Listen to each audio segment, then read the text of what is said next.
College छात्रों आत्महत्या college कर्तृपक्षों विरोध में थाना रे अभियोग आनिले परिवार। जाजपुर जिला धर्मशाला थाना जारकाठारे थिबा एक घरोई युक्त 2 रेसिडेंशियल कॉलेज द्वितीय वर्ष छात्र आशीष पंडा रविवार दिन Odisha panchayat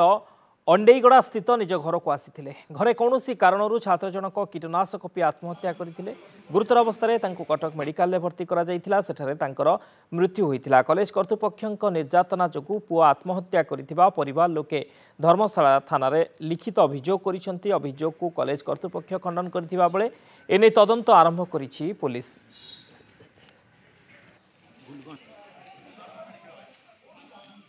रेनेस higher secondary school +2 second year science जड़े पिला एक्चुअली सुइसाइड कर हॉस्टेल रोते कि हॉस्टेल भीतर एक्चुअली सुइसाइड करना आम संडे 10 AM घर को पठे देलु किंतु घरे सी मंडे 7 PM एक्चुअली संध्या टाइम से सुइसाइड करते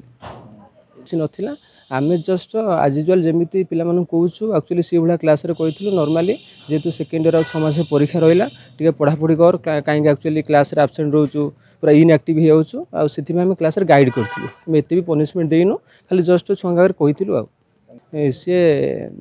आमर सैटरडे डीसी क्लास को सी एब्सेंट थी माने आसी नाला संडे मॉर्निंग क्लास को भी आसी नाला तो चेयरमैन सार आसिक खोजिले ये भाई कौड़े गला ना से पिलाटा सार आसनी जो न आसला सार डकई पठेले कहला सार मो पेट कौन हो जाइनी किंतु से पूर्व दिन राति मीनस सैटरडे नाइट रे आम रूम रोटे फोन एक्चुअली सीज करूँ आउ से फोन कहाँ से कथा होता इनएक्टिव रोला आउ पेरेंट्स को डाकिकी दिन